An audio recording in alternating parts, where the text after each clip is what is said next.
Hello, everybody, and good evening. Gosh, it feels like way longer than a month or 5 weeks since we last gathered. I'm excited now. I'm feeling all the energy as everybody's gathering. I want to thank Bev and Lynette for the pregame show, helping to build the energy. I was sitting here talking with my guides before we started the webinar. Bev and Lynette and I were talking about how there's definitely a difference in interest in these webinars when the email that goes out has some kind of disaster in the subject line, oh, wait to hear this disaster, or I have to tell you what happened to so-and-so. And happily, there's no disaster this month. And even though we don't bring in as many people, I, really do pray, may my lessons be as painless as possible. And I have had some challenging lessons this past month. They are always there, and they led to some great teaching, which I'm really looking forward to sharing with you. But it's mostly just love and good stuff and good reminders of things your soul already knows, and some amazing evidence from across the veil. Lynette just shared with us an email about an article that said how important it is to have awe in your life. And I think awesome is a word that I use a lot more than a lot of other people, because when you connect regularly, as many of you know, across the veil, whoo, I got the goosebumps already. It's just totally awesome.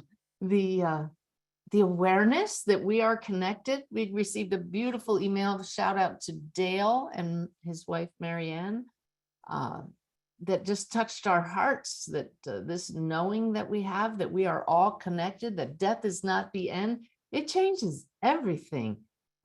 It doesn't take away grief, but it certainly does alleviate a lot of it and gives us something to fall back on, this awareness that our loved ones are still with us. It's not that we just have to bide our time until we see them again. We can have an ongoing relationship with those who have passed.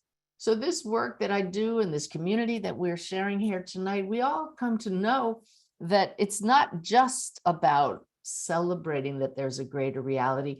It's what does that awareness mean to us here and now while we still live out these lives in our physical bodies. We come to know that we are direct expressions of God.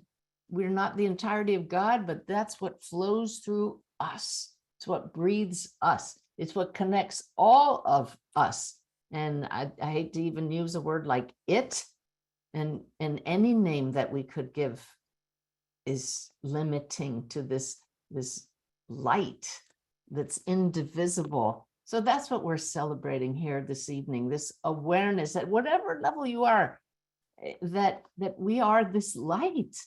And so why don't we begin with an invocation to celebrate that connection that we have and turn it up within ourselves to really bask in it this evening for the next couple hours. And even if you're joining us later, if you're not able to join us live, you'll feel this energy, because we've created, like I said, a community here that celebrates who we are. So join me, please, and just allow your eyes to close. Taking a nice deep breath from above and below, pulling it into the heart area, and slowly let it out as you also let out any stress and tension that you've been carrying around all day or for a while. Don't need it right now. Just let it go and move awareness to the heart area. We spend so much time in our heads, but let's focus here where this light inside never goes out, ever. And let's turn it up ourselves and send the rays out to connect with everyone else here present. And just for a moment, feel the gratitude for being part of this loving community, for awakening and being conscious. I am the light. I am love in expression. And in that awareness, may we be open to hearing anything tonight that will help further our conscious awareness of this truth. With so much gratitude, we affirm, so it is. All right. Oh, I feel good. I was saying earlier that I felt a little off for the last few hours. I don't know why. And I said to Ty, I'm going upstairs to clear my chakras. And I made it very clear to him, it's not you. You know, we always take it personally. What I do, is it me? No, I don't have any idea where this is coming from, but I don't like the way it feels. And I came up here and 10 minutes later, pretty much the off balance part was gone, but the energy was just kind of subdued, and it's just coming back up just being with all of you. So I thank you. So let's see. There's some exciting news about our Awake and Way app I wanted to celebrate with all of you. We first introduced it just 4 months ago, the Daily Way messages in the smartphone app that's free. And do you know that January 1st, we had 10,000 downloads of that. And now on March 14th, we're at 18,000 plus downloads. It's just going like this through all of you sharing it with friends, and from a wonderful friend of ours, Susan C. out west. We're going to keep her anonymous. She sent us a picture that she put up a billboard. She has an electronic billboard on her property in Oregon, and she sent us a photo. Get the best app ever. Cure the blues. And you know, it's really rainy and foggy and kind of dreary in Oregon this time of year. And that was just brilliant. And I know that's what's helping to keep the numbers rising. It's beautiful. More and more people coming to be inspired every day. So if you don't have the app, I hope you will get it and remember to use it. Just a few announcements. I don't know. I wasn't listening before we came on, so Bev and Lynette may have mentioned a few things, but I'm just so excited about going to London in October to share my Personal Mediumship Plus class and the Omega Institute on the East Coast of the US. I'll be sharing Making the Connection there for an extended weekend.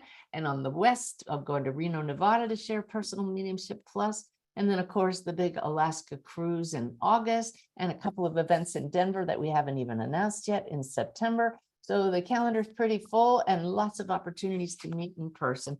And if you just can't make that happen, then meet me here every month, except we're taking the summer off this summer. So more about that later. But meanwhile, I'm so grateful that, as I hope you are coming to know, when you tune in regularly to Spirit and really open up your connection, there is never any lack of things we can learn. And so for 5 years now, I've been doing these monthly, and always pages and pages of things to share with you, because as we all know, there's nothing new under the sun, but there are always new ways of looking at truths, spiritual truths. And so we come at it from different angles. For me, the most fun is connecting directly with people's loved ones. Not always fun in an emotional way, because some are very serious. But when we have a super connection and it's really healing for the client here, ooh, goosebumps again. It changes lives in an instant. And so I'll be sharing with you right now some evidence why, because we want to make sure we're all back in sync and aware. Yeah, the afterlife is real, and it's the evidence that really changes minds and changes lives. I have been working all week on a slideshow for my Alaska Cruise workshop and also the Helping Parents Heal Conference 2024. I'm going to share this phenomenal connection I've enjoyed with a couple and their daughter across the veil. Just off the charts evidence that has really been helpful in healing for them, although the grief is still very raw.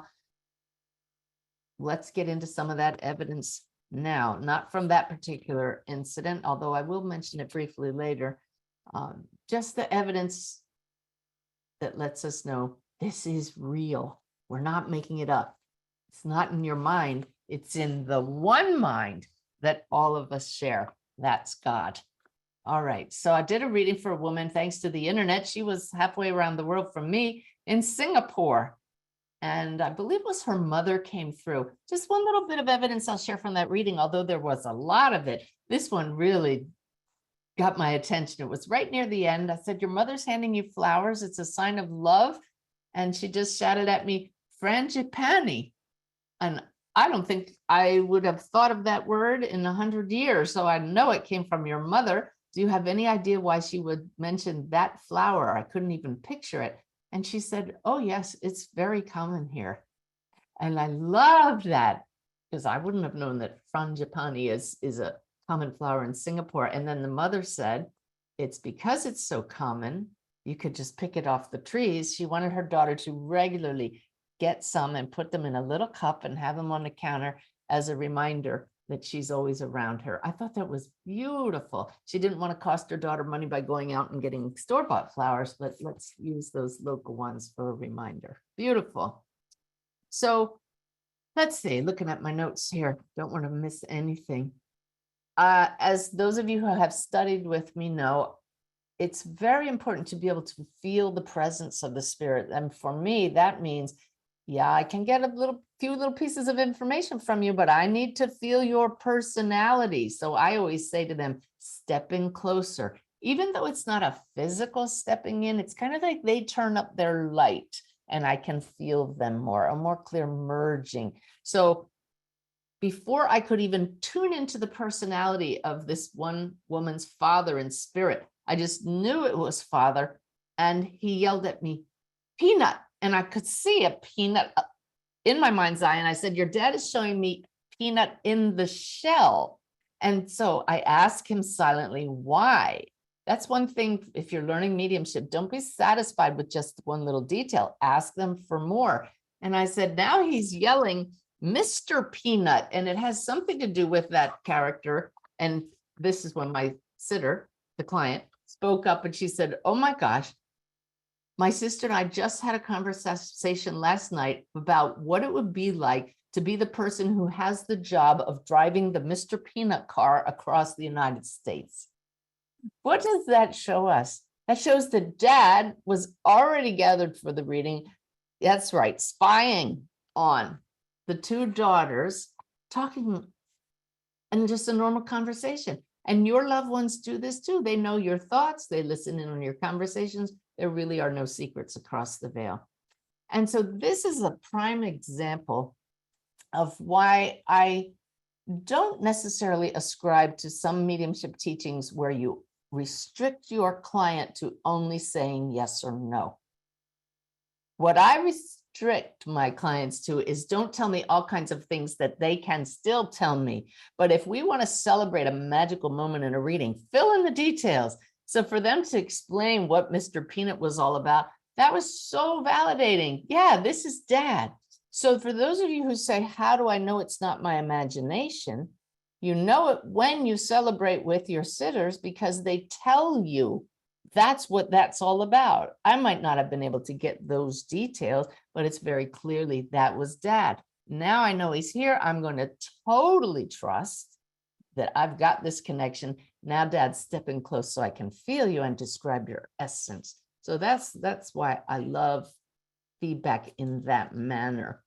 And then a real gift for me, that same dad suddenly flashed an image of himself standing before me in full Air Force officer uniform. And it was so fleeting, but I just knew, well, your dad was an Air Force officer. They said, oh yeah, he was so proud of that.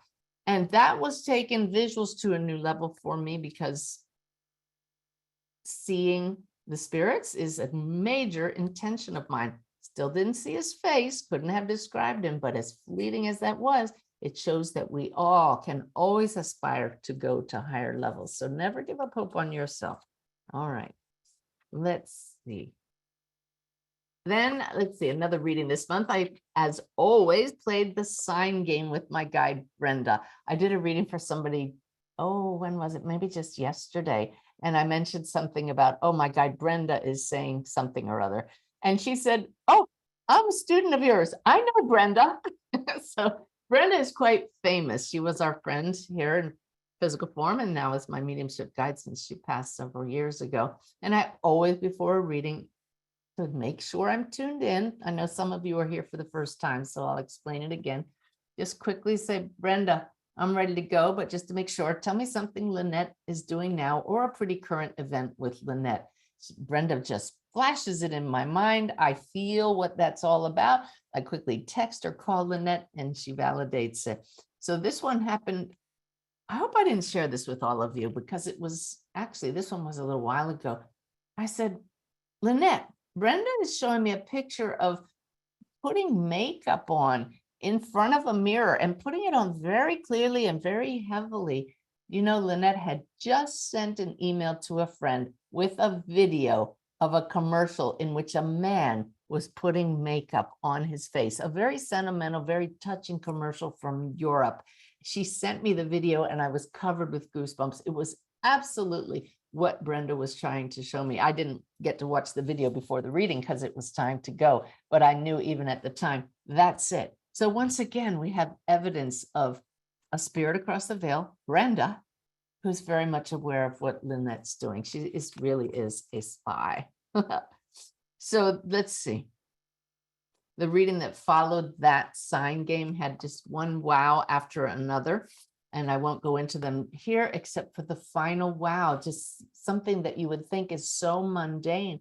I said to my client, and just as we're getting ready to say goodbye to your mother, she's pulling on a pair of long gloves, but these aren't the white fancy ones that women wore in the 60s and the 50s. These are rubber gloves. And my client threw up her hands and she said, got goosebumps again. She said, oh my God, that's my thing. And I got it from my mother. I can't do anything without rubber gloves on. I do the dishes every day with rubber gloves on. Every time I clean, I have rubber gloves because my mother was kind of neurotic about it. And now that's our connection. So the most mundane thing, to save it for last, it was just a beautiful moment of, yeah, that's really your mom, because it's so common. I'm sure that my client wasn't even thinking about it. And there it was from mom. Let's see. So then I played the sign game with Brenda a little while later, and she gave me an accurate sign validated by Lynette. She even gave me the feeling of tickling in my hair, which is something she does not too often. Hang on a second. I have to make a note. My guides just told me they want me to share something with you that's not even in my notes. Now it is. Okay, so she tickled my hair and she gave me this sign, which means call off the reading. Now, how bizarre is that? Lynette, I must be in your field. I've done this twice. And this is a motion that Lynette does. If y'all were here before we started, she does this all the time. So, all right, let's clear that out. So meanwhile, Brenda's saying, call off you're going to be calling off the reading. Well, isn't that interesting? Because I'm clearly tuned into Brenda. It's not that my energy's off. Well, my client came on the screen. I almost wanted to push myself back from the computer. Her energy was very dissonant with mine. And I just thought to myself, don't make assumptions. I know what Brenda said, but we're at least going to make a good effort here. I tuned in and I got nothing, which is why it's so important for all of you trying to tune in as working mediums to know the difference between when you really feel the presence of a spirit and it's so clear versus I'm not sensing anything. And I did have to call off the reading. So very important. Do not ever blame your client or the sitter for their energy being off. Perhaps the client had a lesson to learn about not connecting with the loved one. But Brenda saw in advance that that was not going to be a connection that day. And so there was no charge for that reading, of course. And I just had to explain, I'm sorry, we're just not connecting today, and called it off. All right, let's see. Another one where a mother from across the veil handed her daughter flowers, and this time very specifically daisies. And the daughter got so excited. She said, daisies were our thing. From the time I was a little girl, my mom and I always exchanged daisies. So I find it very interesting that people do have these special flowers that are between them and loved ones, and those in spirit will specifically show those. In that very same reading, the woman's father came through and shouted at me, I was a poster boy. And then he flexed his muscles like this. So I explained and described objectively what Dad was doing.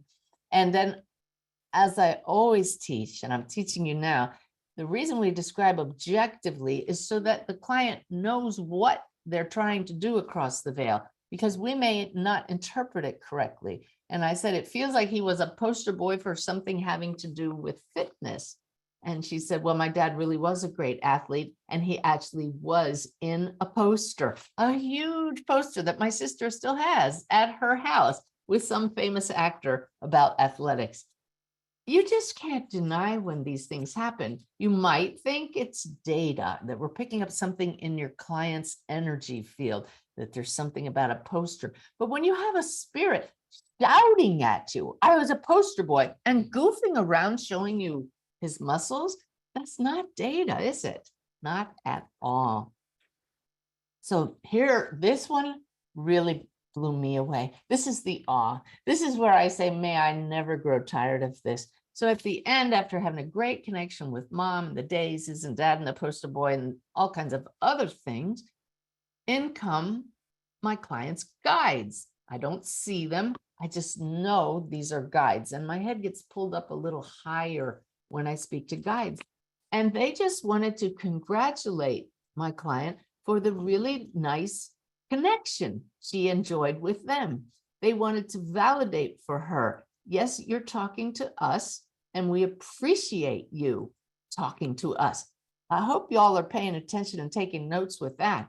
Your guides really like it when you establish a relationship with them, talk to them regularly, even if it's not just to ask questions, just thank you for being part of my life. Thank you for keeping me out of trouble. Thank you for putting thoughts in my head and teaching me. And if your guides aren't doing that, well, start asking them to. This is what they're here for. So at the end of that little compliment that her guides get, they said, tell her we want them to communicate with us directly, not through a pendulum. My client went like this.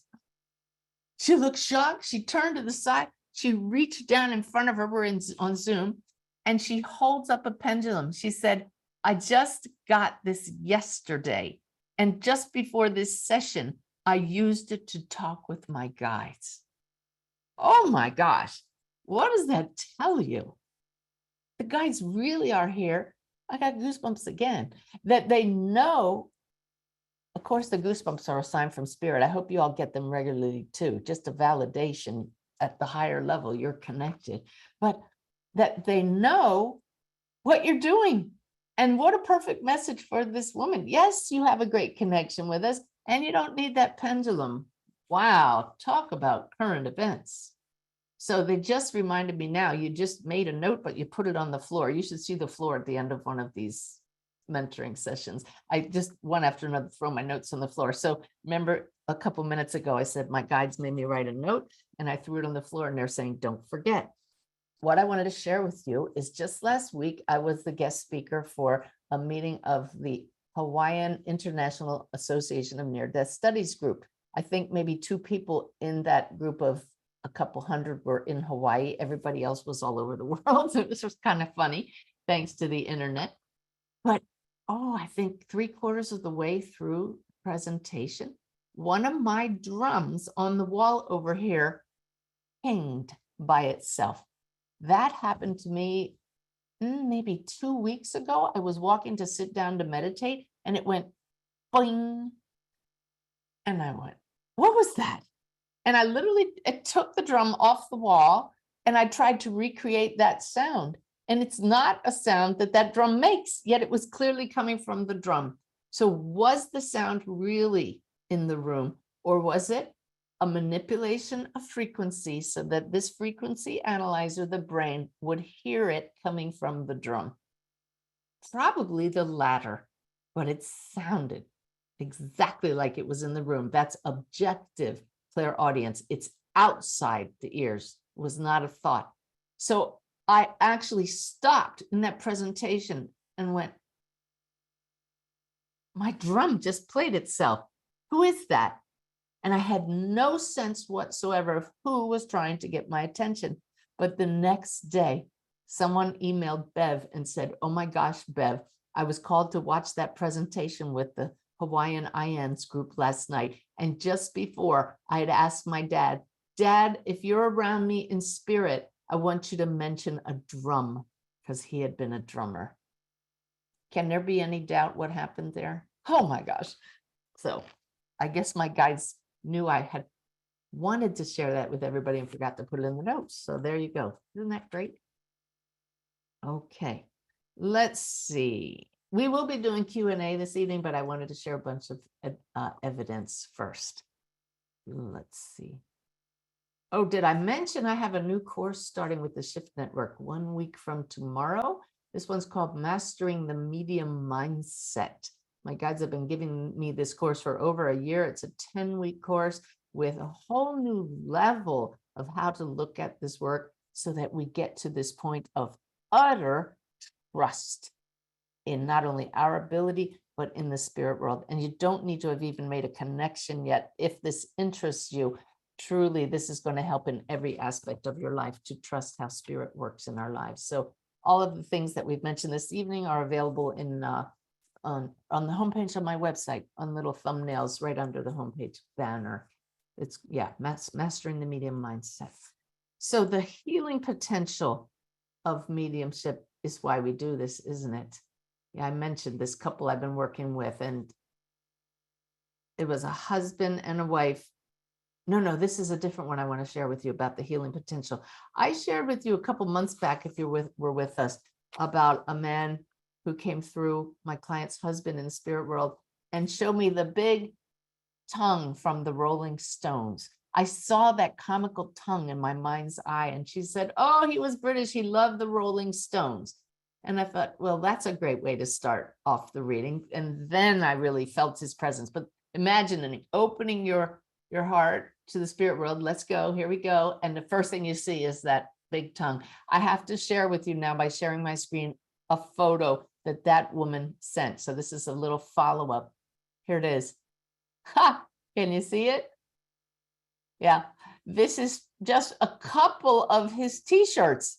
So it wasn't that, she just said, yeah, he liked the Rolling Stones.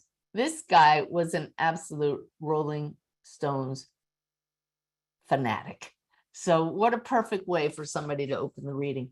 And then it turns out she also has a daughter across the veil, and that's who she truly wanted to hear from. She was actually divorced from the husband, but for him to show that he and the daughter were together across the veil was very comforting, as you can imagine. And the evidence from the daughter was beautiful, but I wanted to share with you an email I got from her about the rest of the reading, because her parents then came in. Now, the last two readings I've done just this week had parents come in, and they give the most beautiful, loving messages. And sometimes to me, they sound, as they come out of my mouth, like something a medium would make up so that your client feels good. And I'm always quick to tell my clients, truly, I am not just saying this. This is coming from your parents. This is how they feel about you. And one of them had not been able to show her love, but she was showing it now. And that in itself is evidential when you can feel that and share that. So I always couch the very loving messages with, notice the evidence that came through, that from your parents. So these loving messages are from them as well.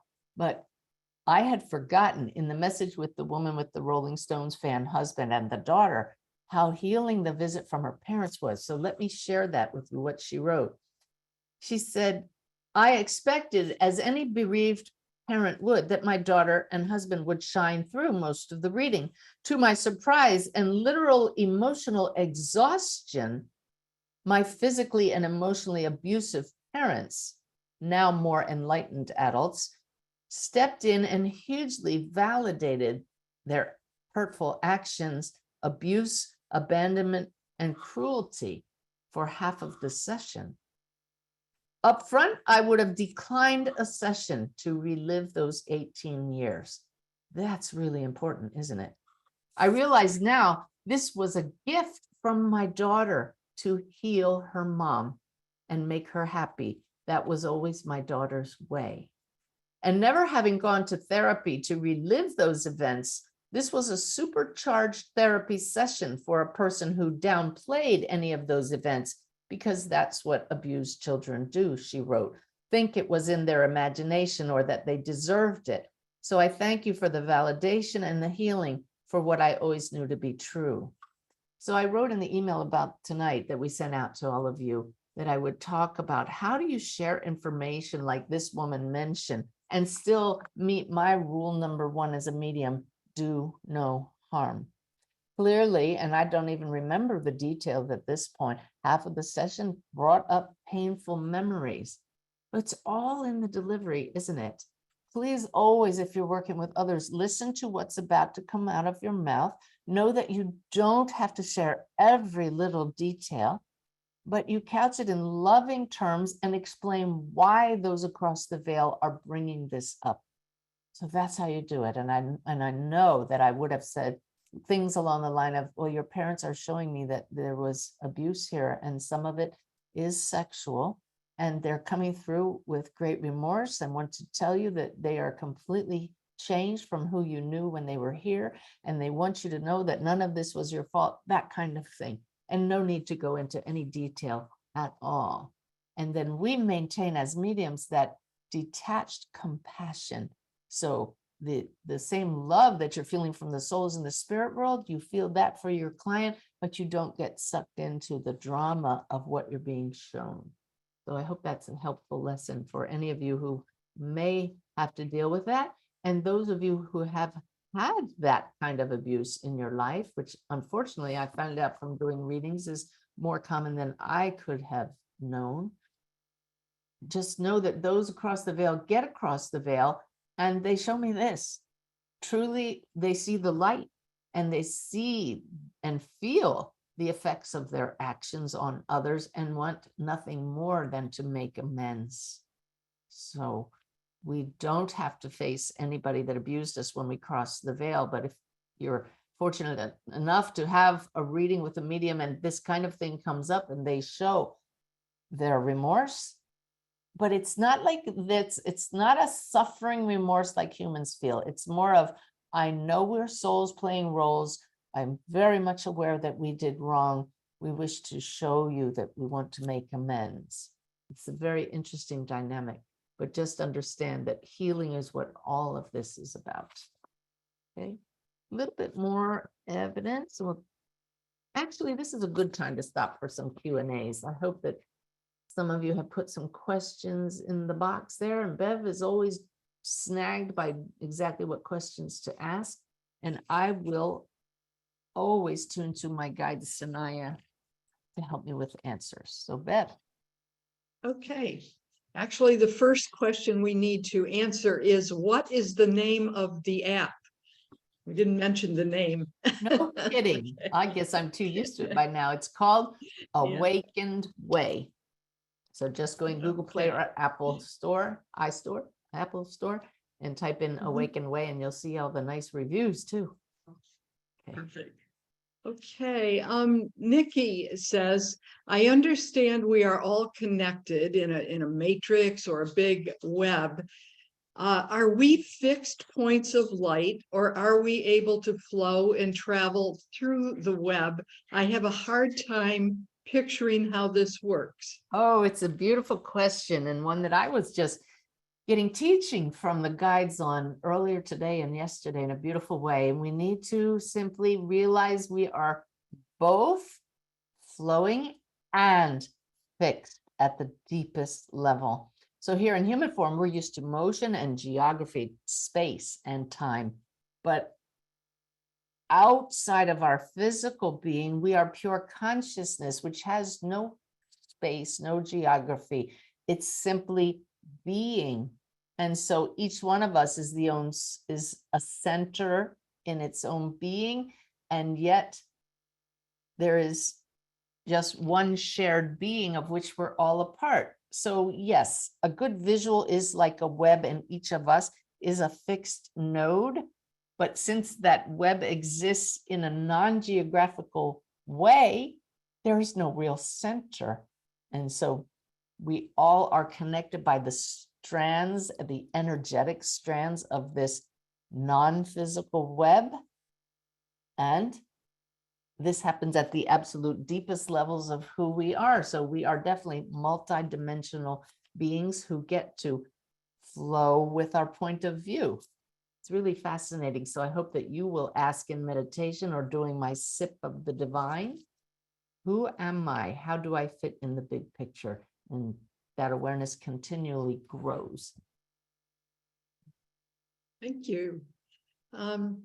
Sherry asked, what should a person do if previously they could go into meditation and communicate with spirit guides and loved ones, but all of a sudden there's radio silence? Oh, okay. Stay with me. We're going to talk about energy flow. Just for now, remain absolutely, yeah, the guides are validating this, absolutely assured you have not lost it permanently, this connection. This too shall pass, and there's some energy clearing to do. So we're going to talk about that energy flow. All right, let's do one more and then I'll continue One on. more.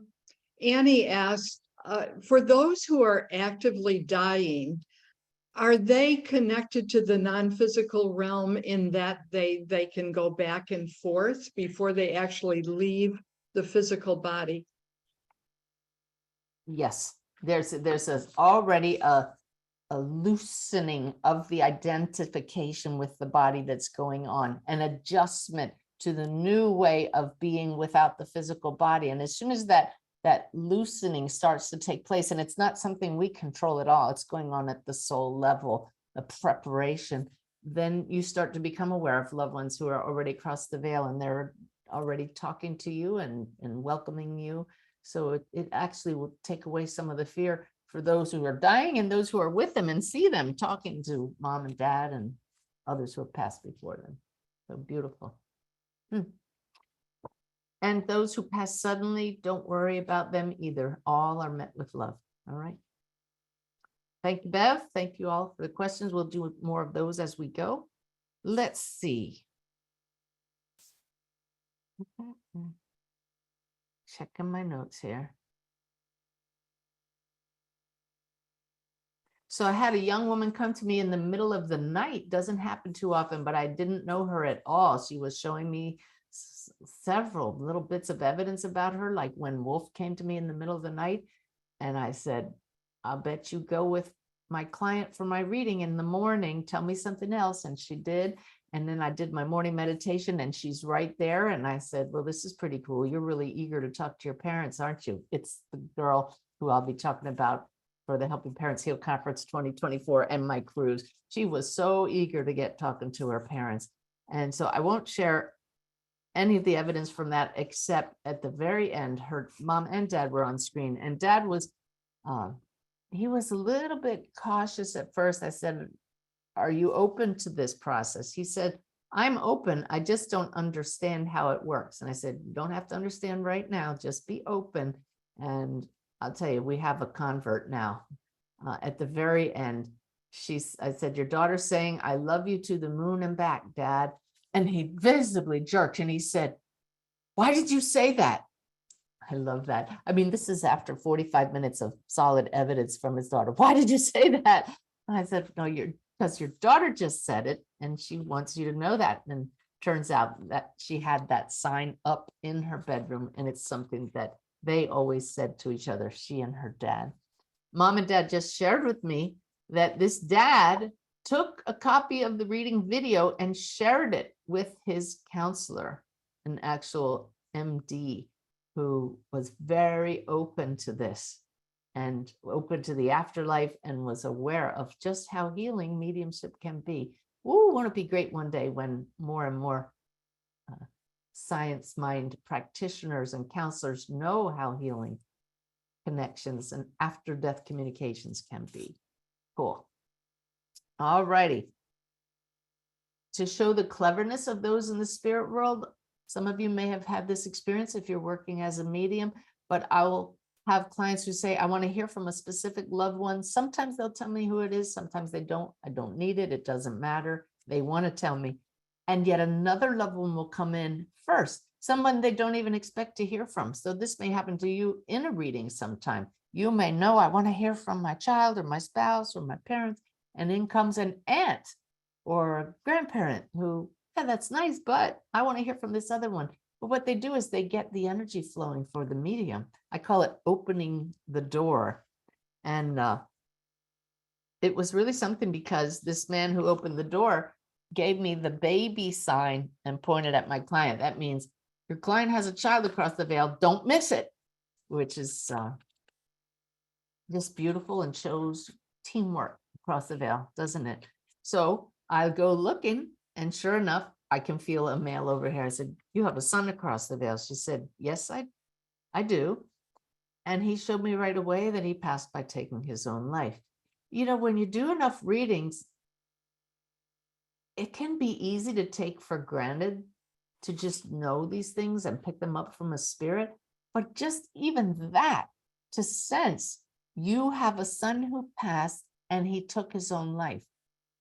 There's no way for a human to know that about someone else without sensing it as we do in a reading. So may we never lose awareness of the fact that those across the veil, no matter how they pass, are doing their best to let us know we're right here. And all of us can learn to tune into them.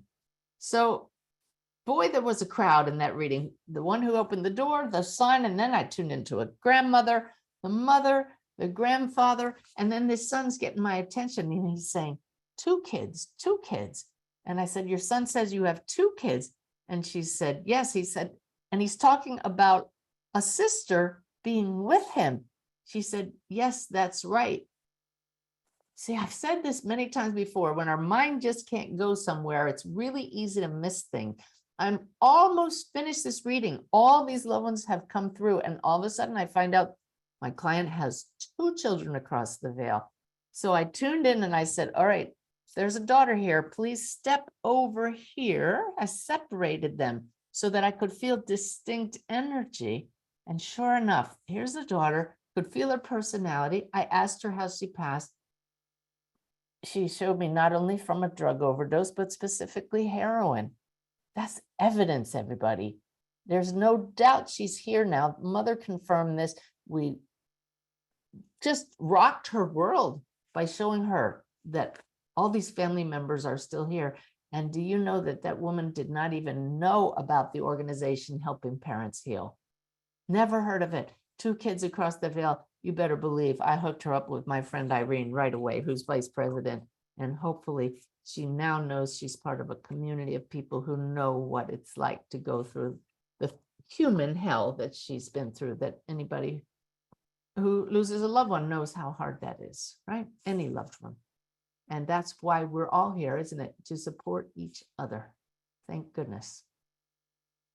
Because yes, in these events here this evening, we celebrate the afterlife, but we also acknowledge we are human. And these emotions are very real, but we can learn tools to deal with them, right? Today's message from Sanaya reiterated, it's been a while since we reminded you to use the phrase, isn't that interesting? That's that one that takes us to neutral right away, no matter how tragic or how trivial the issue is. Isn't that interesting? Just levels the playing field. And now you can decide, am I going to respond as a human being would, or take the higher perspective of the soul, or somewhere in between? We have a choice. That's what's so important. All right. Let's see. Oh, I did a reading in person here for a woman in my community, and her husband came through so clearly. What a big personality. And somehow during the reading, it came up that he had not served in the military. I think she told me that. Oh yeah, he wasn't in the military, but he had already identified to me that he was older, and putting 2 and 2 together, I knew he should have served in wartime. So I silently said to him, why weren't you in the military? And he responded, grumpy, 4F. Now that's something, I don't know if everybody knows what that term is, but during draft time, 4F was a category that meant not physically qualified.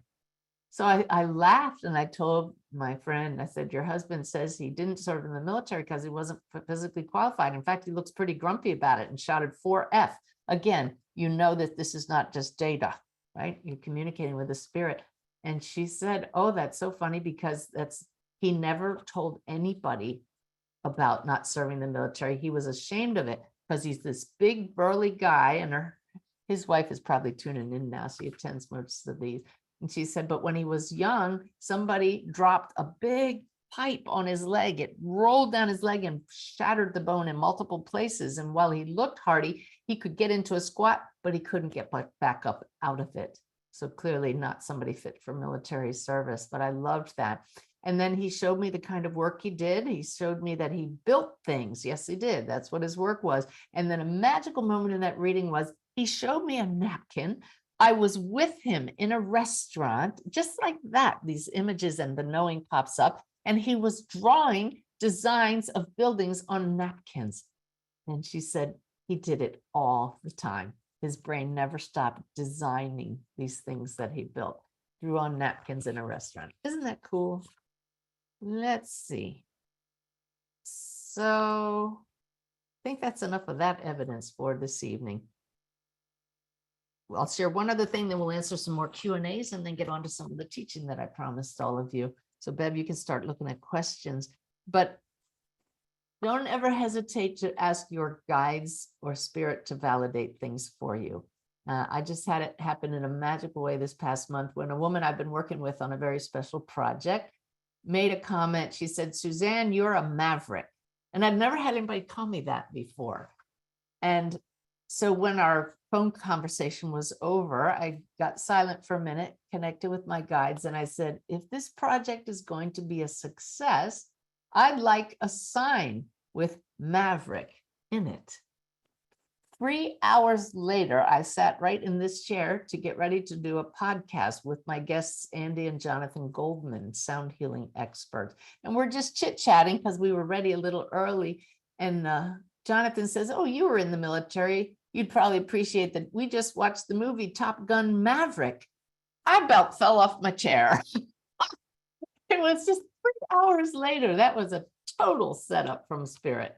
They must have put in his mind. They knew he was coming on the show and said, talk about the movie. You know, it's that web, right? We're all connected. And when it shows up in magical ways, we really need to celebrate. All right. How about a few more questions, Bev? Okay. Here's one from Jim. What's it like for a spirit guide whose person here on Earth has no awareness of the higher realms or any interest in spiritual things at all? They tell me right now, they tell me that's so funny because that would have been me for the first 47 years of my life, right? And for most of humanity. And they say they are not bored and they're not frustrated. They absolutely understand the human condition.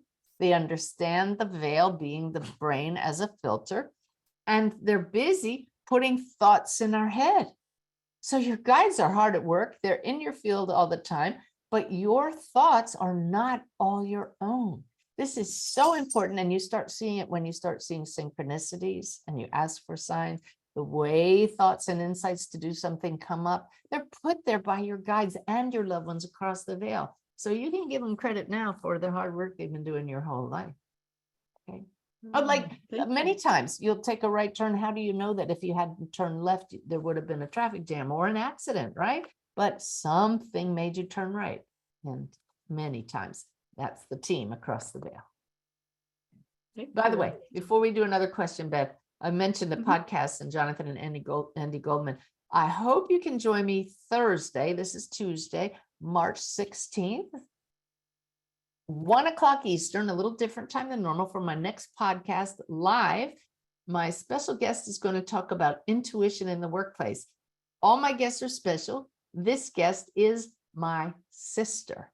So if you want to see two sisters chatting, I'm so excited because Janice Martin is her name. And Janice has shared with me stories throughout her working career that blow my mind. The way she uses her intuition in beautiful ways for her clients. So I don't even know what story she's going to share, but I said, Janice, just get one story after another, and we're going to really dive into how everybody can benefit from intuition. So I hope you can join us. And if you can't, make a note, because immediately afterwards, it'll be posted on my YouTube channel. Intuition in the Workplace is the title, and on all the podcast channels. So how about a couple more questions, Beth? Okay, this is from Terry. Do our guides and angels know before we are about to pass unexpectedly? For instance, would they have us reach out to family we've not spoken to for a long time? It's going to be unique for each case they're showing me, but usually the guides can see the bigger picture. We'll talk about this a little later this evening, and they can actually see the confluence of events and won't always intervene because we do have certain exit points, times in our lives when, okay, so we're going to continue this story across the veil. It may be a tragedy for those here, but not necessarily for the soul. Please keep that in mind. So they do often see what's coming. They're telling me that every once in a while there's a free will choice made by humans that they weren't expecting, but exit points happen, and sometimes the body is just damaged beyond repair. And so, like I said, the story continues across the veil. How about one more bit? Thank you. This is anonymous, but is it possible to become too dependent on things like using a pendulum? If I use it for every decision, is that a problem? Am I too Yeah. dependent on That that? is a great question, and you already know the answer, don't you? Yeah. The people who ask questions like that, you ask it because your soul is saying, too dependent. Yes, it is definitely possible to become too dependent on external objects for what is a natural, innate, internal ability. And that's intuition, and that's the knowing, and that's your intuition that's telling you time to give that up. Right? Your own inner knowing will speak to you just as clearly, if not more clearly, than a pendulum or other tools that we use. Yay. Thank you, Bev, and thank you all for those questions. So now this is an unusual way I'm going to handle something. I've been putting this off for 4 months. I've had these notes that I have passed from month to month in the monthly connection, and the guide said, do it. And I got a validation of it in something I was reading last night, where somebody mentioned in a book how somebody read something paragraph by paragraph and people contemplated it. What I have is a download that I got from Spirit that I haven't shared with anybody. And I typed it as it came through months ago, but I just thought it would be too cumbersome to read it all to you. But the guide said, no, do it paragraph by paragraph and let everybody feel the words, picture the visuals. So I'm going to do that for you and try to take it slowly. And it's a new analogy for how to see yourself in the bigger picture as a multi-dimensional being, as part of one flow of consciousness, as part of oneness. So to help you understand oneness, but also how to get a better idea of how much we really can control in this life. And that's what brought this whole issue to me. Is I had sat in meditation, which I recommend all of you do when you don't know an answer and want guidance. Sit and ask higher consciousness. And I asked, how much control do we really have? So you might want to just close your eyes as you absorb these words, or not, but we'll discuss them. Sanaya said, we say you cannot control anything and you balk, and rightly so, for you do have free will. What is in question is not your free will, but who is this you? Isn't that interesting? Until we start down this path, we think, well, who else could I be but me? State your name. Okay. You is not a standalone being. You is a stream within the greater stream, such as that which exits a faucet. So bring to mind now a faucet on a sink or a bathtub and picture the water flowing down. Which part of that stream are you? One drop? No. Far too limiting. The cells in your body are lesser streams within the human body-mind stream. So right away, the guides want us to start thinking about levels and hierarchies, but all one stream, right? Let us speak more of control in terms of the lesser streams within your stream. So think of your body as one system, but within it, you could be, what if you were a standalone stream and within you are other systems that are all part of the same flow?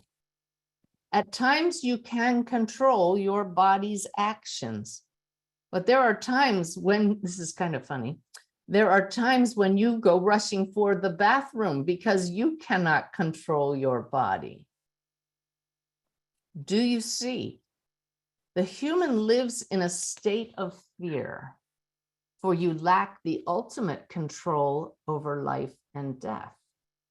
You cannot control when the spirit leaves the body unless you take life into your own hands. This, dear one, is a lack of control.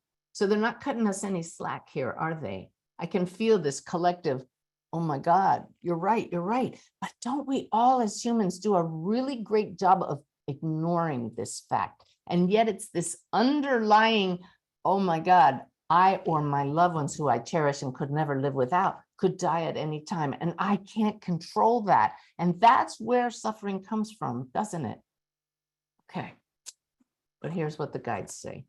If you were to experience complete and utter surrender to the power that flows through and as you, then you might find peace, but only after ego surrenders at the deepest level. What is ego? The part of you that thinks it's separate. That's so important to understand. It's always going to be present while you're in a body using your physical senses, because we look around and we see with our physical eyes, physical separation. We hear sounds that are separate from us, etc. And the ego loves us to focus externally, but we get to shift our point of view and come to know that we're more than this external world. Sanaya says, try to separate your stream of water from the greater stream coming out of the faucet. Yes, that greater stream would be akin to the soul, which is flowing from a greater pipeline somewhere outside. And all of that water in the pipeline, greater streams, of course, all from one flow, one sea of, yes, you guessed it, consciousness. And you can't see that with the eyes, but you can come to feel it and understand at an intuitive level, you're not alone. There are parts of this flow that are within you and greater than you. So Sanaya says, and so you have control to a certain point.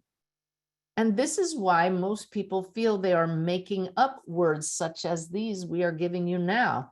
For parts of these words are coming, must be coming from the smaller stream you call me, to be perceived and transmitted by what you call me. But until and unless credit is given to the larger consciousness, the ultimate I or me, you will not fully understand that your words are my words. Meaning the ultimate I, God's words, spirit, source. And then source, speaking as Sanaya says, there is only one mind. Each being is a highly, highly limited, constrained, narrow stream of the one flow. So when we say you cannot control anything, what we mean is you cannot cut yourself off from the bigger stream. Even if you were to cut off your physical life, the flow continues. Isn't that what we've been talking about and what we talk about every time? Flow cannot be separated, and you arise within this flow. So, Source continues, how to see yourself in a more empowered way? Look at how they take us from, what do you mean I can't control anything, to empowering us now. Do not grasp for power, seek integration. That means knowing you are this, for now, separate human, but also the greater flow itself. Integrate the awareness of this and, both and, in your awareness and flow. Seek to flow in awareness with the greater flow at all times. This is an empowered surrendering. Do you understand? Spirit says, no, it does not leave you helpless to surrender in this way. Nothing has changed except point of view. Here I am as a sentient flow of mind. Free will is present, yet all flows so much better when this free will uses its access to the greater flow to make decisions. See, what they're saying now is you can acknowledge I am me, a separate person, yet I am part of this greater flow. And when I surrender my need to control to this greater flow, then the goosebumps come. Then you know you're part of something bigger. Then you know I don't have to know everything. I can trust this higher point of view to lead me and guide me, and I don't need to strive to control anymore. Spirit continues. Do you see what happens when you cease using the word I? You turn to greater aspects of the self with a capital S for help. All that is being surrendered is the false sense of autonomy. Yes, it is a false sense, for even the free will decisions are made within a vessel that is part of the one flow. You can make free will decisions or not, and you will still be the flow. You can make free will decisions or not, and you will still be the flow. Shall we say it again? Love these guys. So why not pause before each decision? Here comes some good teaching. And say, the flow decides. Isn't that like saying thy will be done, right? But taking it out of religious terms, acknowledging we're part of this energy information field, this one mind. Why not pause before each decision and say, the flow decides? And in that moment of pause, wiser, higher decisions will become apparent, because now you're tapping into the whole flow. You see, it's always here. You didn't have to change. You didn't have to move. In concert with that discussion we had earlier about, are we stuck in one place? Wiser, higher decisions will become apparent. Whether or not you choose to follow them depends upon the level of surrender of your I-ness at the moment. I cannot do this alone is not a sign of weakness, but an empowered viewpoint that indicates you are asking greater streams within the flow to assist. To feel that you must do all alone is actually a sign of ignorance that deserves compassion. Wow. Say this phrase again now with the knowing that it is an empowered one. I cannot do anything alone, for there is no separate mind here. I acknowledge my complete and utter unity with the flow and merge with this flow in awareness before taking any action. I ask that this awareness permeate my entire being at all times, so that the thoughts and actions of this tiny flow of love flow into other streams to serve the greatest good. Wow. And that's the end of that transmission. And I'm sure that Bev will take that last paragraph, which truly was a prayer, wasn't it? And she'll include it with the email that goes out with the link to this session. So you don't have to worry about not having caught it there. I'm actually hearing, read it one more time though. So that last little prayer, just feel it in your heart. I cannot do anything alone, for there is no separate mind here. I acknowledge my complete and utter unity with the flow and merge with this flow in awareness before taking any action. I ask that this awareness permeate my entire being at all times, so that the thoughts and actions of this tiny flow of love flow into other streams to serve the greatest good. Wow. All right. Ooh, I love that. Wow, I don't know why I kept putting that off for 4 months. And they just said it's because those who most needed to hear it are here now. So there you go. Just trusting the perfection all the time. And you know, when we learn to trust our body's perfection as well, we know that those cells that flow within us, they're not getting their intelligence from our limited part of the stream. They're getting it from the greater stream. They don't have an ego that says, I have to do it alone. They have innate intelligence, every cell in your body. And what happens is our ego thoughts can block that intelligence from getting through to the cells.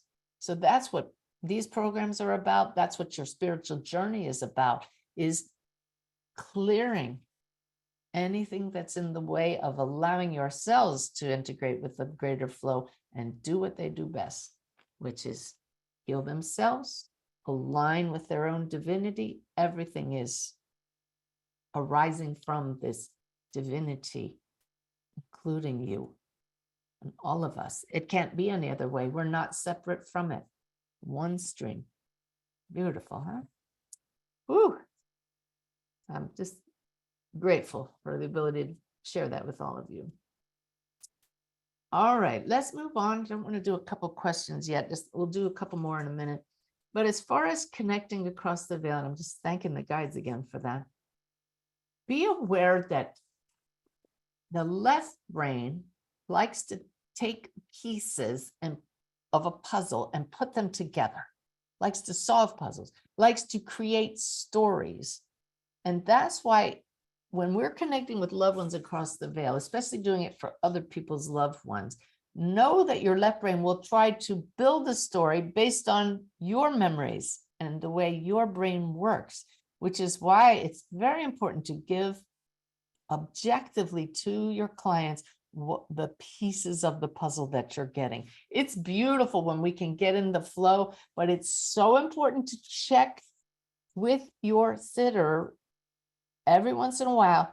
This is resonating with you, isn't it? When you're in a super duper flow, there's no doubt in your mind it's resonating, but just get in the habit of every once in a while, not after every piece that comes through, checking, does this make sense to you? This is resonating, isn't it? Because if it's not, all of a sudden, you could possibly veer off into creating a story and not even realize it. All right. So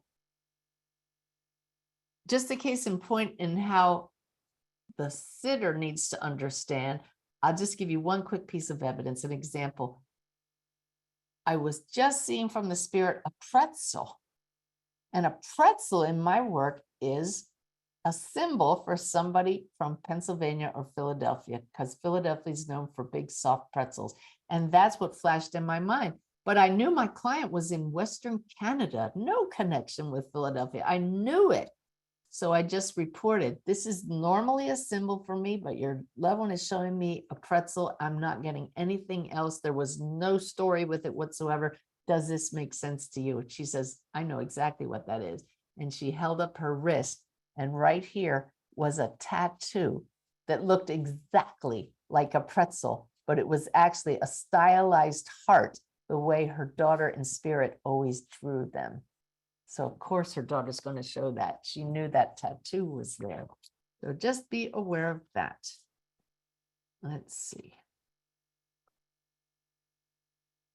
So speaking of ego, I'll be talking in this new course about mastering the medium mindset about the ego a lot, because it's one of our greatest challenges is not letting ego take over. So this is a little preview, sneak preview, because I know I'll be teaching this in the course. What do you do with ego? Yeah, you can set it aside, and that's nice, but you can also use ego to your advantage when connecting across the veil with your own loved ones or as a medium, doesn't matter. Assign the ego, the left brain, the task of watching your breathing for you, reminding you, are you breathing slowly and deeply? I have been teaching so long. When you're thinking, you stop breathing. Have you thought about that? You could try it right now. Multiply 26 by 17 and see what happens. Everything stops, including your breathing, as the brain tries to think, right? So when you're thinking, you're not breathing. But it never occurred to me that the opposite is true. If you're breathing steadily, you're not really doing intense thinking. And that's the goal when we connect with our loved ones across the veil. So assign the ego to monitor your breathing. Trust me, it works. Okay, I value you, ego. You have a task to do. Make sure I continue breathing steadily and slowly. And then another task you can give the ego is to say, okay, I want you to go look for the pieces of the puzzle. Hand them to me. Let the spirits bring it up and you make sure I don't miss a one of them. So see, this is a little different than making ego your enemy. You can actually put it to good use for you. All right. It's kind of funny when that teaching came to me from the spirits. I was shown the image of an amusement park, Hershey Park, where I used to go as a kid. They had this game called whack-a-mole. Are you familiar with whack-a-mole? It's this board with holes in it, and these little moles pop up. They're little plastic things, and you're given this soft mallet, and you have to slam down the moles before they pop back down by themselves. And I was like an expert at this, and it was my favorite thing to do as a kid. So I was right. I was about to say, I came up with the idea of making the ego like whack-a-mole. There's a piece of evidence. There's a piece of evidence. And the guide said, that is a prime example of us putting it in your head and you thought it was yours. So the guides reminded me of whack-a-mole. But when I knew it was perfect teaching is the very next day, I'm reading a spiritual book and the author mentioned whack-a-mole. Really? Okay, so give your ego something to do and you will benefit. Bev, how about a few questions? Okay. Here's one from Monica. Are repeating numbers really a message from the angels? The message from the angels is, look up now. Notice that. You were doing something else, but we snagged your attention with that. Now notice in your heart, what are you feeling? A lift, a bit of joy at seeing that you are not alone. And so then, yeah, so that's the message. But then you can have fun with that because often they'll grab your attention with specific numbers that have very specific meaning. And it's really fun to Google them and look it up. What's the meaning of 333 and 222, 5555? So yeah, definitely just showing you you're part of a web and you're not alone. Great. Okay. Lisa says, I understand that spirits are surrounded by love, but do they still have some other emotions? And why do they come to visit us? Is it to help them or to help us? That's a great question. And I'd like you to continue thinking now.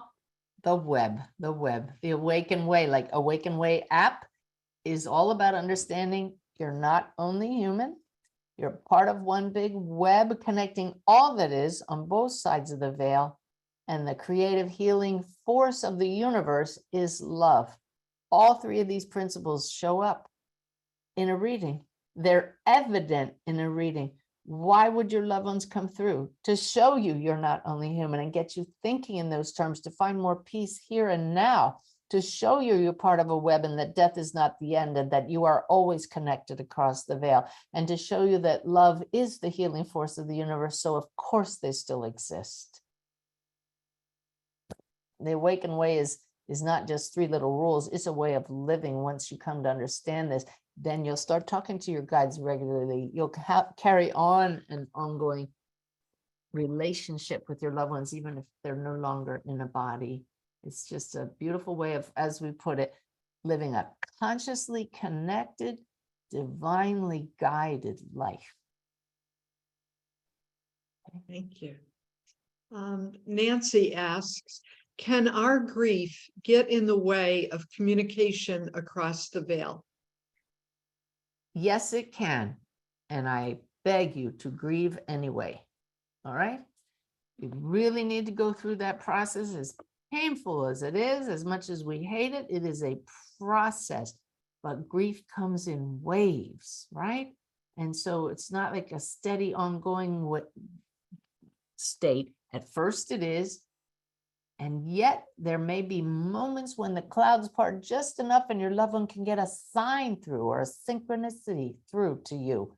And over time, you will find tools and have support systems that allow the clouds to part even more. And hopefully you will start immediately, like I did when my stepdaughter passed, that very week, sitting quietly and watching the clouds and the thoughts that go through your mind and just focusing on, let me sense you, let me feel you, show yourself to me. That just start with that. And you must remain quiet and peaceful to notice that. And you will find in the silence tools for the grief to lessen, but please feel it anyway. Okay. How about one more, Beth? Another one. This is anonymous. Will my pets be waiting for me across the Rainbow Bridge? Well, they're waiting for you in bed at night right now. I guarantee it. We felt our little boy walk across our feet and heard his little shaking collar in bed at night. But yes, across the Rainbow Bridge is just meaning that the veil is parted, no more physical body blocking your awareness of who is right here, right now. So please be talking to them. They don't understand why you're not talking to them. They don't understand this veil and Rainbow Bridge. We're right here. Yeah, good. Okay, so here was my huge lesson in how energy flow affects our connection. And it's all about you feeling disconnected. Well, I learned a big lesson, big surprise to me about the flow, which I'm looking forward to sharing with you. So stop talking, they say, just get on with it. All right. So last month, about 2 weeks ago, maybe 3, I had a major relationship challenge with my beloved husband. And this is to be expected. Is there anybody out there who, even when you have the perfect marriage, doesn't butt heads, right? Stuff happens. So no need to go into details, but it was very uncomfortable. And so the next day I had to do a reading and I cleared my chakras and I started the reading. And, you know, if you rate a connection across the veil like a cell phone signal, my goal is to have a 5-bar reading. And most of my readings, I'm very happy with the connection, 5 bars. This one, I remember saying to my client, ooh, this is not the norm for me. This is like a 1 or 2 bar connection. I can tell your loved ones are here, but I'm just not connecting. I feel very sure this is me. I'm sorry, I need to call this reading off. And that is not comfortable to have to do that, right? Especially when somebody's been waiting for a reading, but we have to trust the connection. So next day, feeling better, lingering uncomfortable energy in the house. May I just say, in case I forget to say it, things have never been, things have not been as, I hate saying never been better. Things are really good with us now, better than before.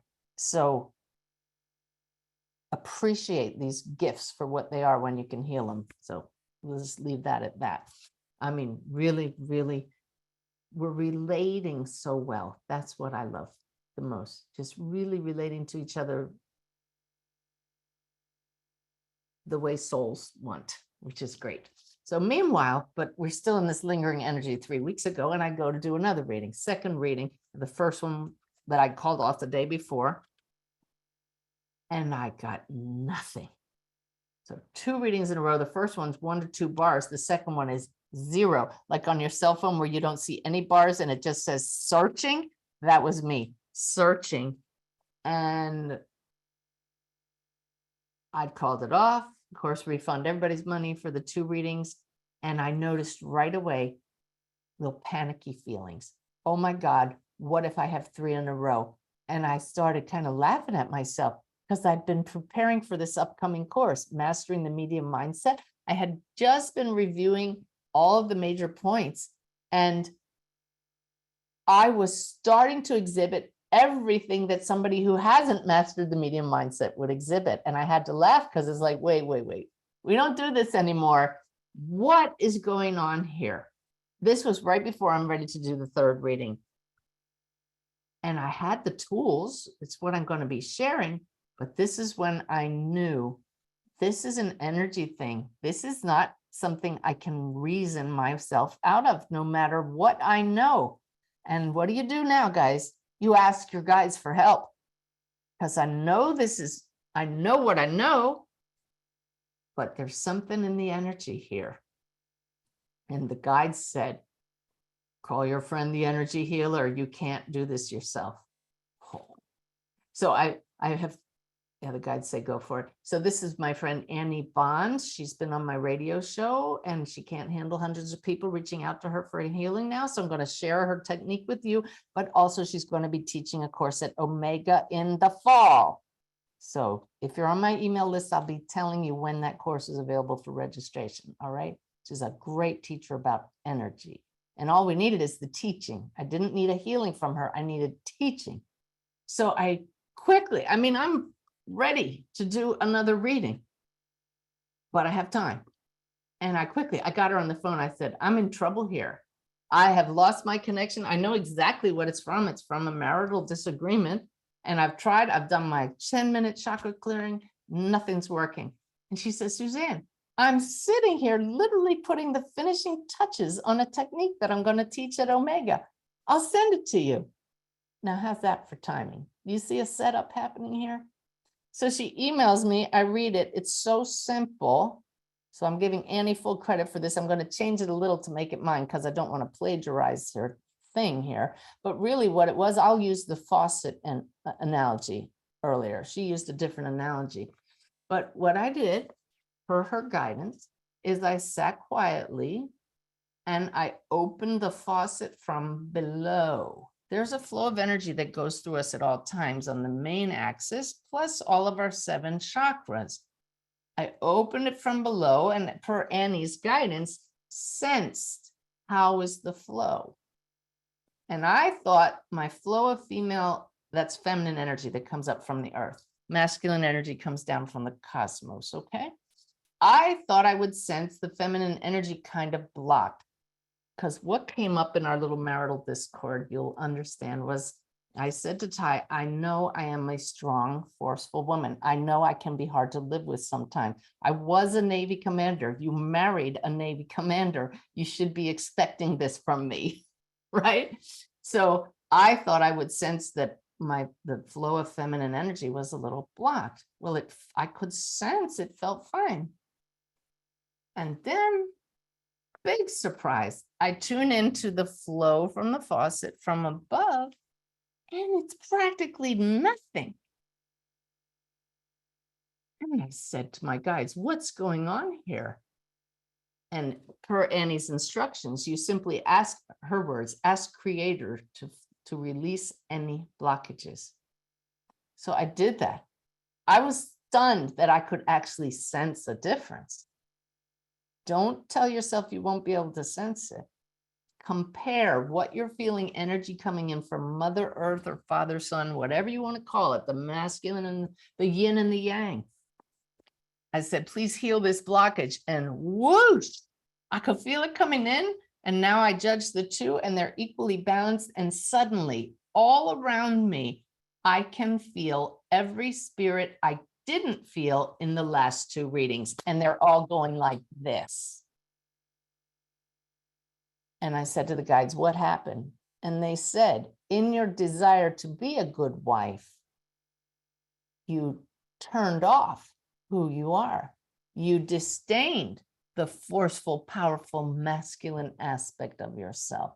So each of us is going to have different stuff we're dealing with. This was just my case. I thought I needed more feminine stuff, but no, that was fine. They just said I got out of balance through my own desires to control the situation and be somebody who I wasn't. In this lifetime, I came in to have a very strong sense of self. And they said, that's who you are. Don't disdain it. So once that teaching came through, now you sense again, do this yourself in quiet when you've calmed yourself to a nice expanded state of awareness. how is the flow? Picture it like a faucet in reverse, coming up from the feminine aspect of you. Men, you all have equal parts, feminine and masculine. So do the women. Now, sense from above. How's that yang energy? Feminine is yin, masculine is yang. How's that feeling?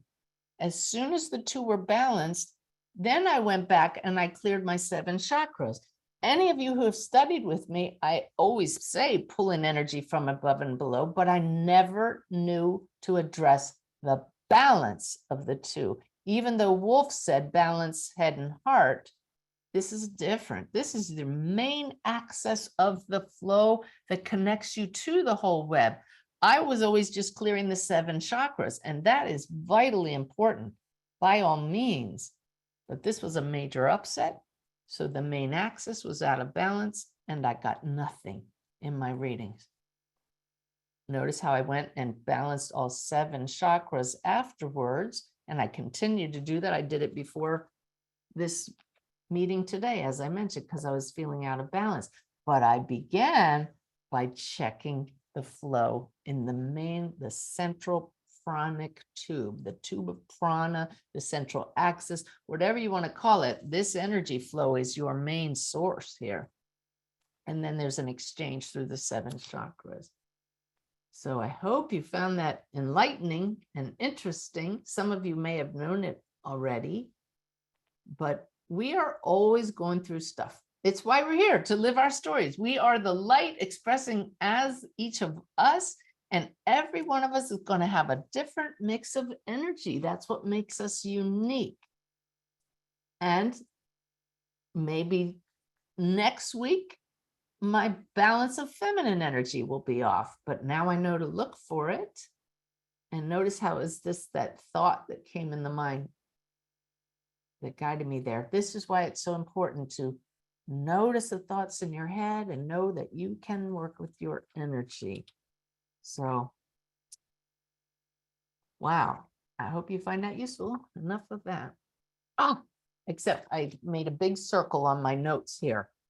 I'm so glad they said, give us credit for telling you to circle that because they knew I would miss it. Huge teaching from Spirit. Ego maintains itself with unbalanced energy. Right? You're off balance, you feel separate, you feel disconnected when you're unbalanced, when the energy flowing through you is unbalanced. When everything's flowing perfectly, I am the light. I am one with all that is. Ego is fighting for its existence now. You see? It's always going to be there, but it's forefront. So if you're noticing in yourself a bunch of egoic behaviors or anything that's off balance, something is not flowing optimally. So there you go.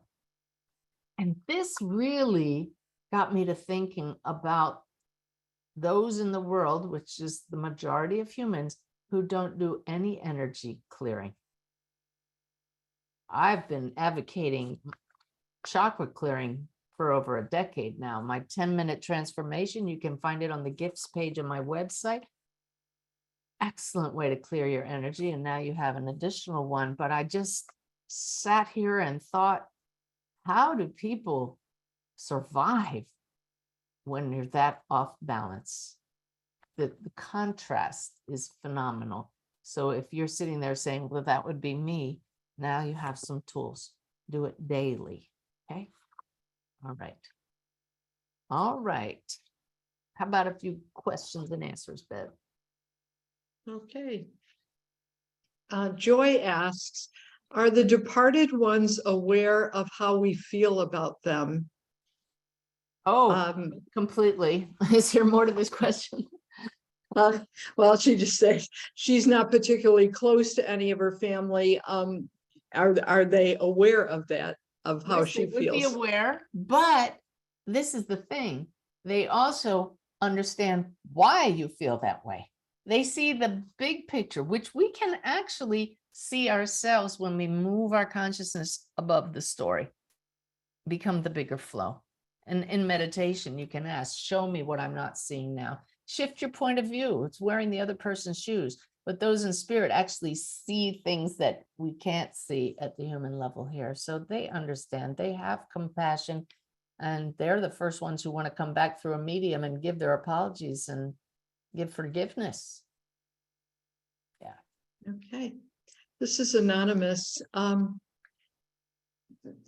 Person asks, how can we share the joy with those that really are not aware, not even aware that it's a possibility? How do we share what we know?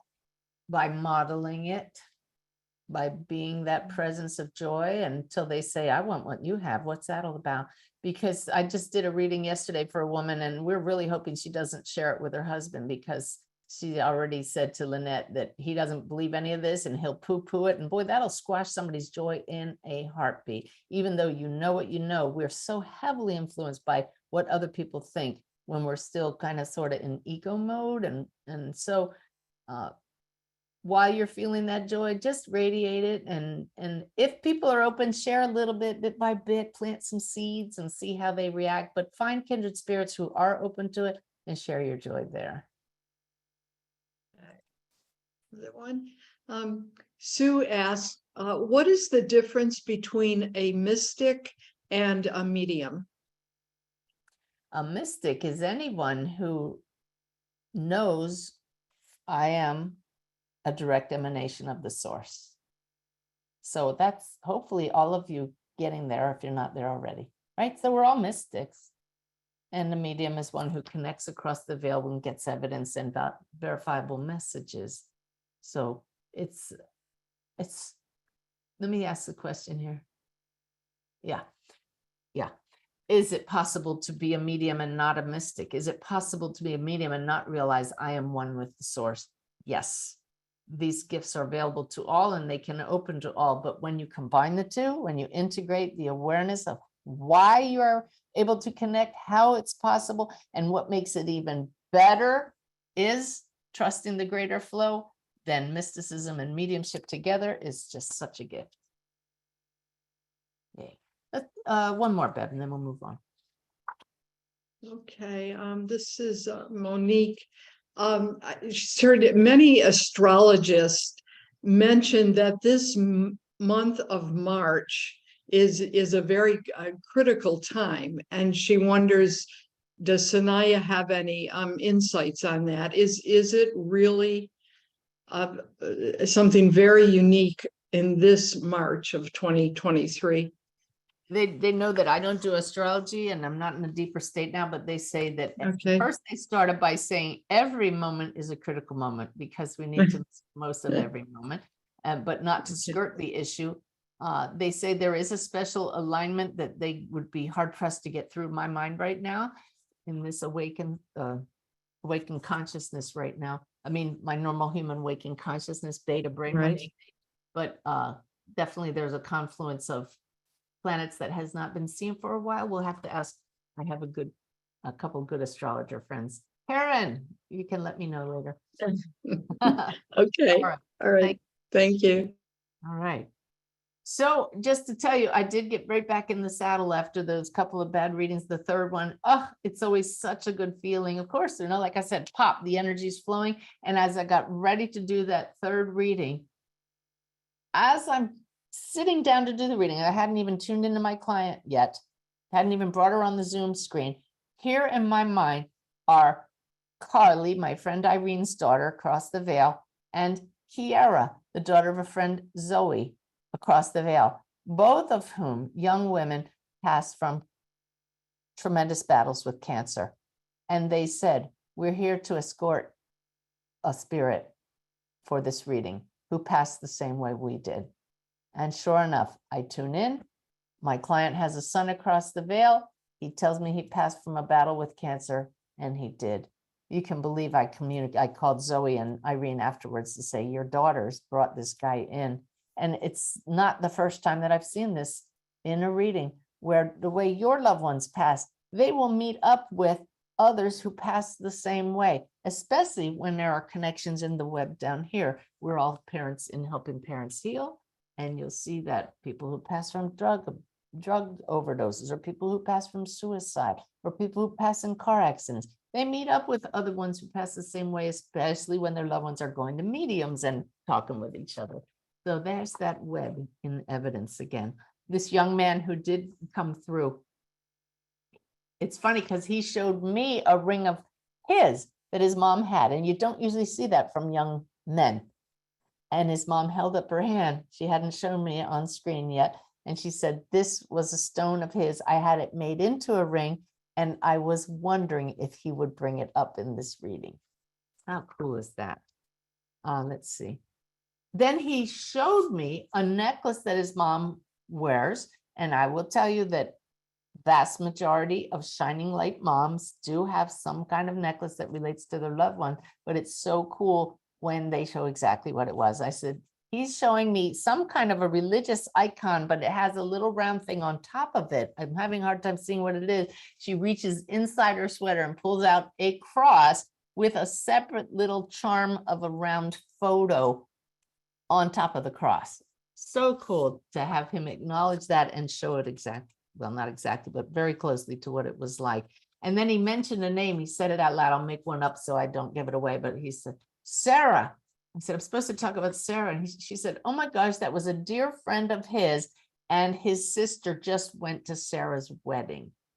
So you don't always have to get all the details to know, as long as your client knows why they're bringing something up is just magical. He shouted out 37, and I knew that's how old he was. And he was 37 when he passed. And then my favorite moment is he moved a chess piece in my mind's eye. I could see it clear as day. And I said, I know you played chess with him. And his mother said, it was our game. Wow, that's unusual, isn't it? I mean, how many mothers and sons played chess? Probably not too many. Magical. All right. I promised you just a brief discussion of recurring dreams. What do they tell us and what do we do with them? Usually they're a little troubling, aren't they? I know I've had several over the years, and happily most of them don't come back anymore. But they really are issues that still need to be dealt with. So what do? Who do you ask? Your guides. Take it into meditation and say, why does this keep coming up for me? I'm willing to look at the issue and why it's an issue in my life. Please help me to deal with it. And so clear your chakras. If you wake up in the morning out of balance, out of sorts from a bad dream, once your energy is flowing, and now we know to start with the flow of yin and yang energy from above and below, then really ask your guides, okay, show me how to heal this, and then ask source, remove this obstacle from me moving forward with this issue. All righty. Here's one I promised you. Can we heal depression in our pets? Yes, yes, yes. I can give you two quick examples of it. One was when I have my two little dogs here at my feet this evening.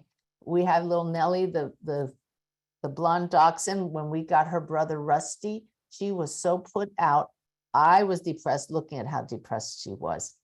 So I reached out to 10 friends and I said, please do me a favor. Can we all gather at 9:00 p.m. your Eastern time, whatever time zone you're in?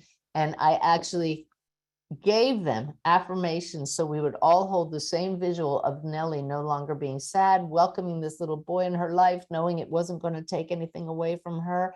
10 minutes later, there was such a visible lift in her. It was stunning. Creative visualization, when done from a place of relaxation, makes a huge difference. So my other example is a neighbor. Their neighbor's dog lies in the driveway all the time, has an electric fence, so no worries about it getting away. The dog is always greeting people and always cheerful, but this dog, I went up to the dog, wouldn't even lift his head. Oh, what's going on with the dog? Well, it turns out they had visiting guests for a long time who brought their own dog. And this dog was really put out once again, just feeling displaced in his own home. It was so sad. So I went home and I think I just enlisted Bev and Lynette with this one. I said, we need to hold this dog in our thoughts and visualize him no longer being depressed, and tell him these are temporary guests and you're doing them a great favor by letting their dog in the house, but he's going to be leaving soon. Do you know the next day that dog was up and running around? The owner even sent me videos of the dog playing with its blanket again. Absolutely stunning. So how did we do that? At the soul level, going higher, speaking from the heart, visualizing and sending visuals to the soul of the animal. So you can do that too. And notice how we enlisted other people to help, because there's definitely power in numbers. So I hope you find that helpful. All righty. Definitely. And then Bev had sent me an email saying she's seeing more and more comments lately from people with disabilities concerned that they can't connect. Physical ailments or even brain injuries or dementia that says, will this get in the way? The guides say that it can affect your perception at this level, but just remember you are always a soul and you're communicating soul to soul. And those across the veil will get through to you in ways that they can. So perhaps not through clear perception here, like I'm describing this evening. Be watching for synchronicities and signs and other ways that they're letting you know they're around. And now hopefully you understand that they put thoughts in our head that are not always our own. How does it feel in the heart? That's the bottom line. All righty. So with that, I think we're going to do the little healing and channeling session, which we didn't do last time we were together. It's been a while since I've channeled Sanaya, and I'm looking forward to feeling their energy through me. So what we're going to do is, I know there are a lot of you out there who are in need of healing yourselves. Many of you are grieving. Some of you have physical challenges. Just remember, your body has its own innate intelligence. We just need to clear whatever's blocking that flow, right? So when we do a group healing, I'd like you to not think about yourself. It's absolutely true that as you send love and healing to others, taking the attention off yourself, you become part of that field, that flow, and you receive all that healing energy from everybody naturally and feel a blissful feeling when you take the focus off yourself. So I'm going to guide all of us into a sense of unity here. And believe me, if you're not joining us live, it doesn't matter. You can re-experience this as a group. So please do it with me, even if you're watching this as a recording, all right? So I'll guide you into the healing, and you can hold your hands up or not. Simply know that you're channeling healing energy down and up through you and out through the heart to everyone else as this shared field of the monthly connection community. All right. And you'll just do that for several minutes as random thoughts that don't have to do with healing others come into your mind. Just notice them and let them flow by. Don't feel frustrated. Focus on the healing. Just go back to the healing. Say, oh, isn't that interesting? My mind wandered. Go back to the healing. While you all are doing that, I'm going to be asking Sanaya to step in and to share whatever they know the group needs to heal. And they'll speak for just a few minutes. All right. So let me guide us all through this. If we just allow our eyes to close, to shut out the external world, let's all take a nice deep breath, pulling in the energy from above and below. And exhale slowly and release any tension. We've already been bathed in this beautiful field of love for the last hour or so. So in awareness that we are this flow and we are these loving beings, allow yourself to be the perfect vessel for sending healing to everyone else here. We don't need to know what they need. Just know that because of us, healing is taking place. So please send that healing energy now.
Good evening. We have been present quite clearly with this one this evening, but we have been waiting for all of you to send a bit of energy. Do you realize how helpful is the energy that you send?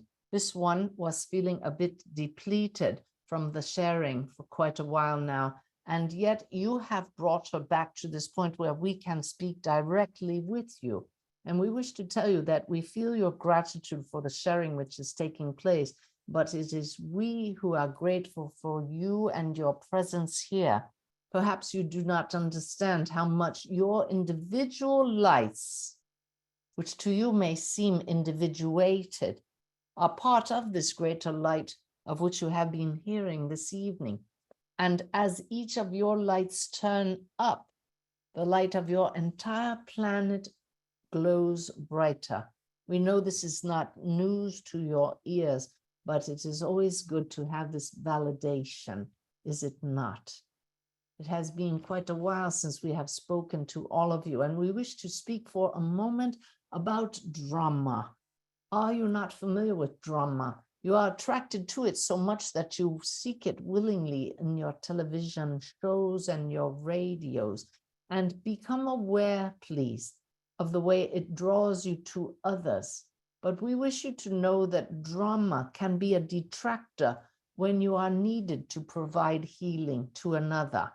This one did have the experience of the sister having a bit of physical drama several weeks ago. And when the sister shared this on the telephone, this one did not react with drama. Perhaps those of you who share your story with others are hoping for great shows of sympathy and drama, for that is the human way. But we wish you to know that the human way is that always there will be drama. And when it is not your time for drama, it will be that of another. For the challenges are shared back and forth. If all of you are giving into the drama, who is there to have a listening, caring ear? You may think that you want another to get spun up as you are when you are caught in drama, but what would you rather have? Someone who is running around like on a hot stove, or one who is bringing peace and accessing higher wisdom in your presence? We dare say that when you are in your right mind, you will choose the latter. And so, when one comes to you in need, be the presence of peace for them. Be very careful that it is the human nature to get spun up, but you can share compassion, you can share empathy, and remain calm.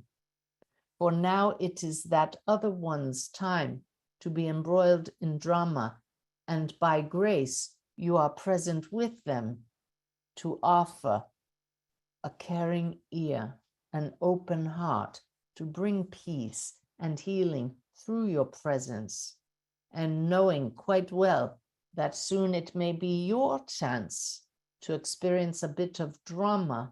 You will be quite grateful to have those around you who bring you the reminder that peace is always here within. Model peace when the drama erupts, and you will find it far more easily when it erupts for you as well.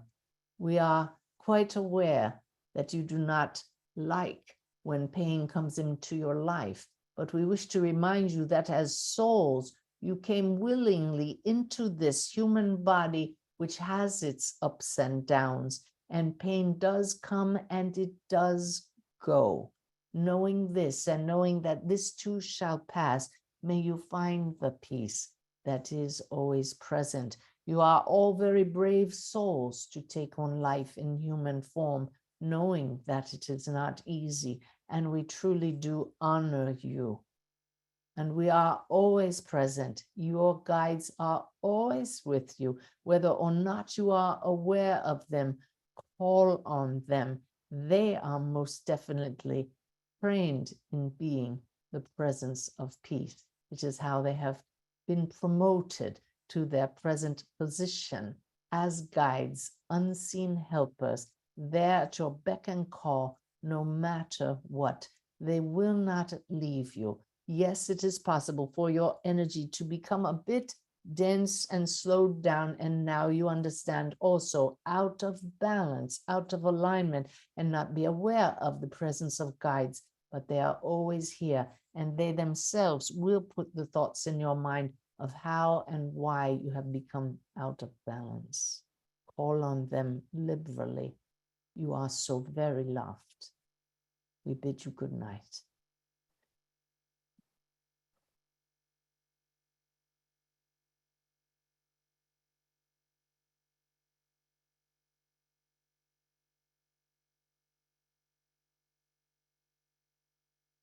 Oh, thank you all for that energy you sent.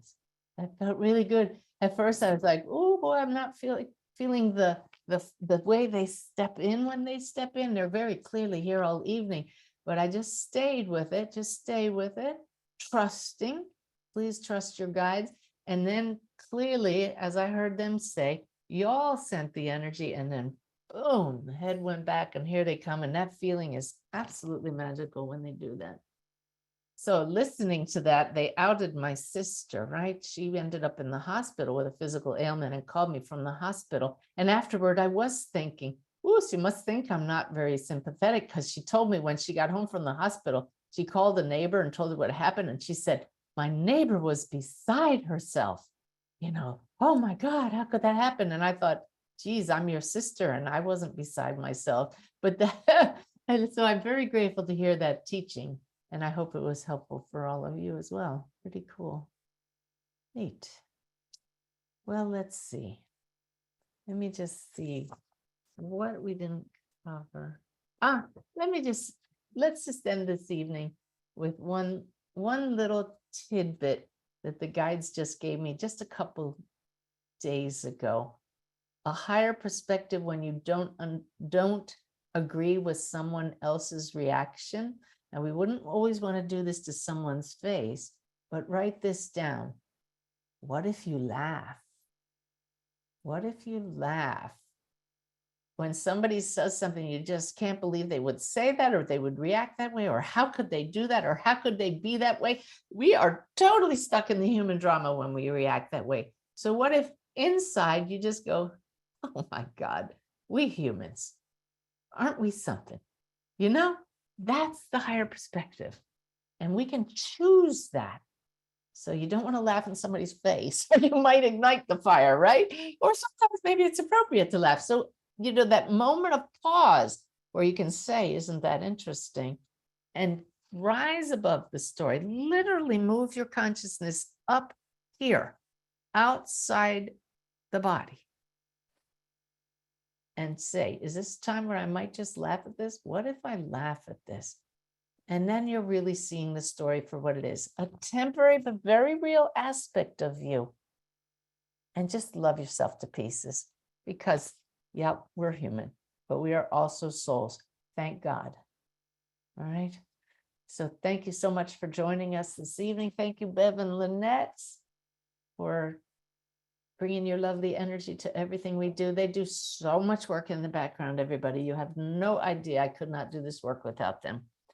And not just during these programs. I'm talking day-to-day things that help bring the message of hope to all of you, and you bring joy to us. We thank you for being part of this community and look forward to our next gathering, wherever that may be. I love you all. Thank you so much. Have a great week and a great month. Bye-bye.